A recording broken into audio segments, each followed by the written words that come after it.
EG were able to beat the undefeated crew team, handing them their first loss of the season, but the instigator behind all this was not who you might think it is. Now I know you hear EG, you think, oh, Ye had a great game. Actually, no. He went negative in a 2-0 victory. The real unsung hero of this EG team, and this has been happening since kickoff, is supamen.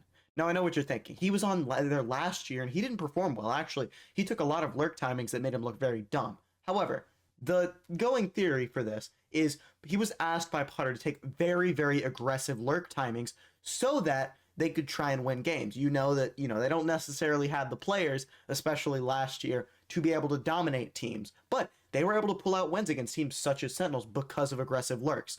Now, this year, supamen has locked in. He looked dominant, as I said, during kickoff, and in stage 1, he has not slowed down. So let's go ahead and look at the unsung hero of EG and how he was able to dominate crew, heading their first loss of the season.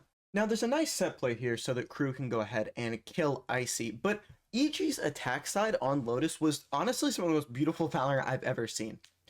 Contrary to that happening, a lot of the rounds they would have both Ye and supamen be on the lurk, and they would also just sit in spawn and not do too much, just wait for some aggression by crew. It was a great anti-strat. They did it on Pearl as well, to much success, obviously, with the 2-0. But this just shows that even some of the best teams in the world, if you focus, you can find out their weaknesses. And again, you have the Yoru in this comp. Well, Yoru can be stalled out by just waiting and sitting and not doing anything. As you can see here, he doesn't have any TPs, right? And he's in a rubble spot where you would want TPs if you were going to get pushed. Just playing those slower styles is something that really is effective against Yoru comps. And then obviously I do this rubble take, he gets out, but he's not there to fight rubble because he didn't have those TPs, didn't feel comfortable being there.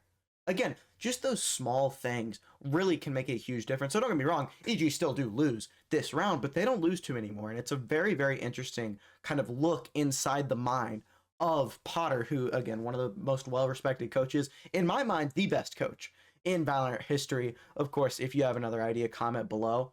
But again, just a great job. Now, EG end up being in here with 15 seconds left, and they're kind of trapped, to be honest. Again, when you're playing against a Teo and stuff like that, where you have the Vice utility as well, obviously not on this site, but it is harder to say, hey, we're going to play slow when you have the Vice tail. But yeah, that jump from supamen does not make him look good in a video where I'm trying to glaze him, but he's going to dominate. Just watch. And again, here's some of what I'm talking about.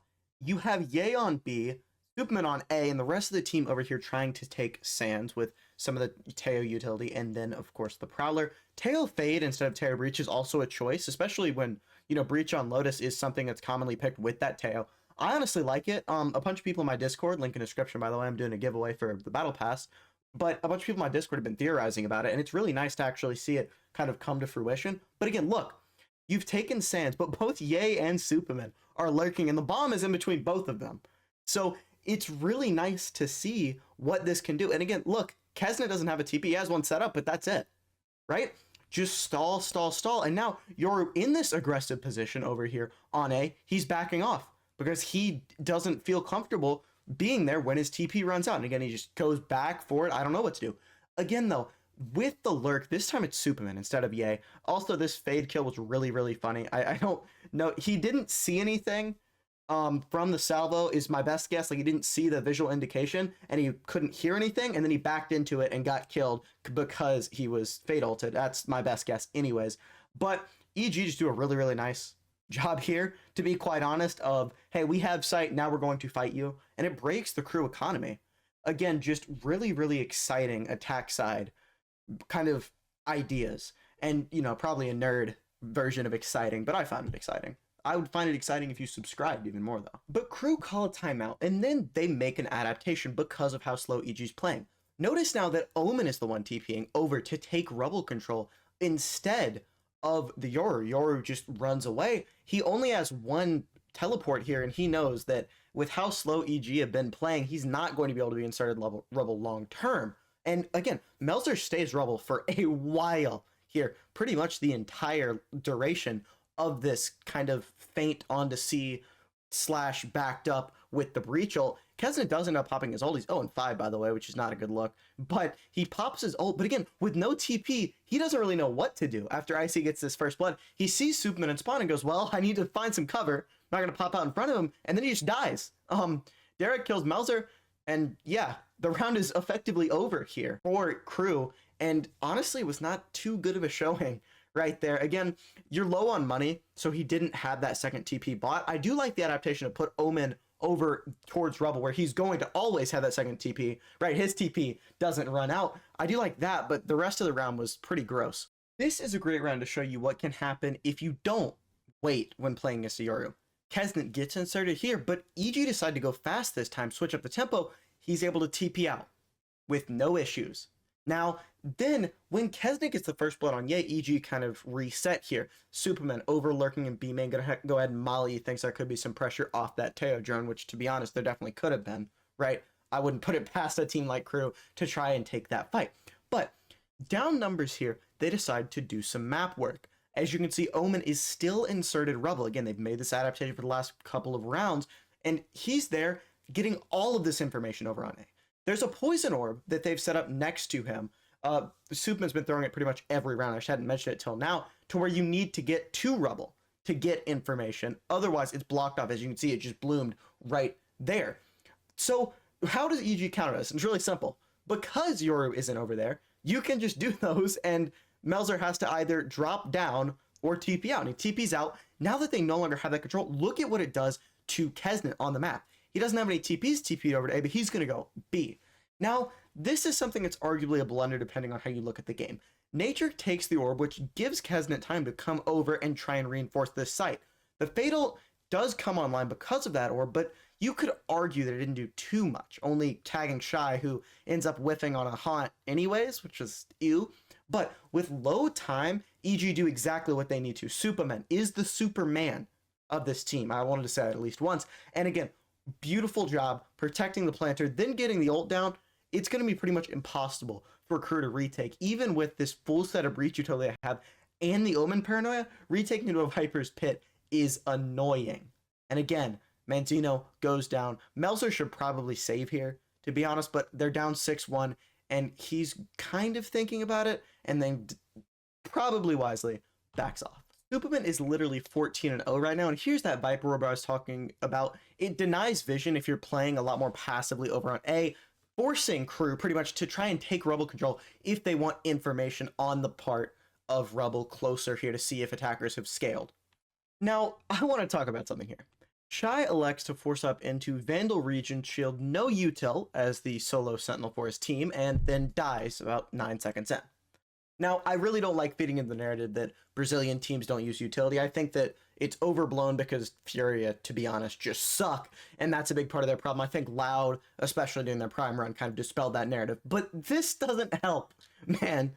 Like, utility is such an important part of Valorant, and I think that as the game progresses, we're going to see more and more people electing for stuff like buying classics and full kits of utility on pistols. I think shifts like that are what ends up evolving the game and what separates great teams from elite ones. I mean, if it helps, I can't say it was a dumb peak to take because it's not like you had any Sentinel utility up anyways, but I just don't know, man. He had his wall, but no thorns, and the wall ends up not doing anything because, again, you're peeking. It's just a dumb decision, in my opinion. Crew's attack side starts out a lot better. Icy buys a Sheriff, which, you know, I'm not sure. I do find it funny. Every other EG player buys a Classic, and then Icy forces into the Sheriff. I don't really like it. You know, no hate to Icy. I think he's a good duelist player and probably a bit underrated. People single-handedly blame him for G2 not being as dominant last year as they were this year, which isn't really true.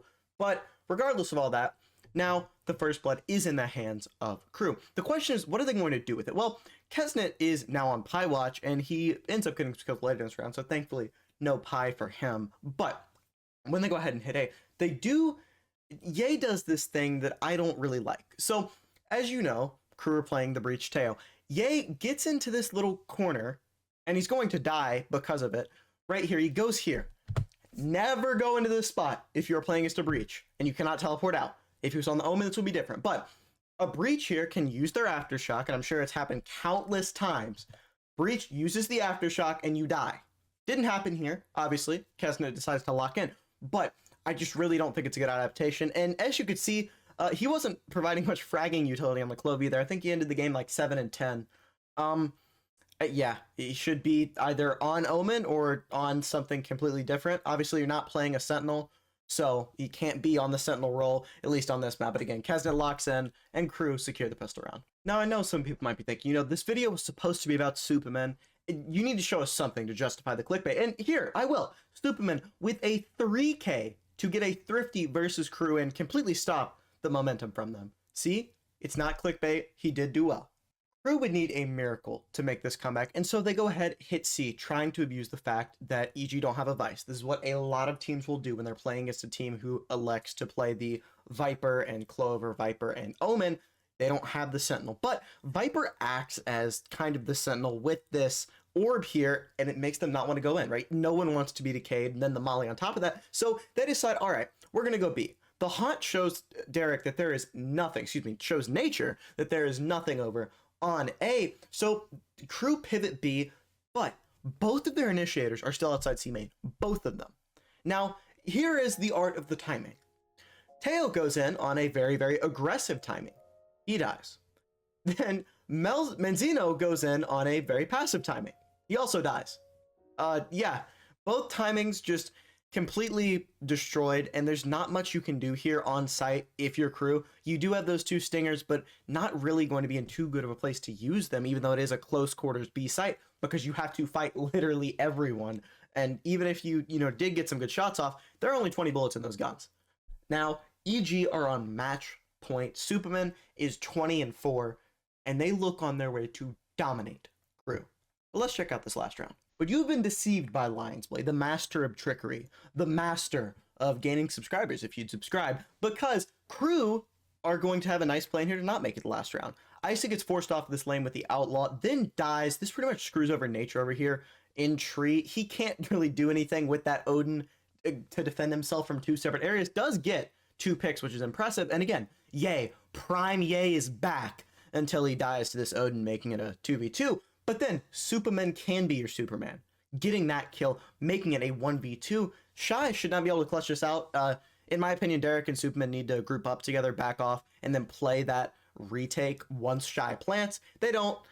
Derek, no longer playing Overwatch, is playing Valorant and is now dead. So then this 1v1 was also just weird. To be honest, Shy made what I thought were audible footsteps. If you'll look back here, after he plants this bomb, he made some audible footsteps there. He has been lights out. Plant out though, Shy. Gotta do this to survive and buy a bit more. My editor will fix that, hopefully. But kills Supamen, and Chris Paul hits a huge clutch to cut the lead down to 8. Not too much to say about this last round. EG knew exactly what was happening and said no, and crew just took it like good little kittens. But that's going to be all from today's video. If you have a takeaway from this, I hope that it is, hey, put some respect on Supamen's name. He is genuinely a very underrated player. But that's going to be all for today's video. Hope you have a wonderful, wonderful rest of your day. Hope you hit that subscribe button if you like the content, and I'll see you guys next time. Peace.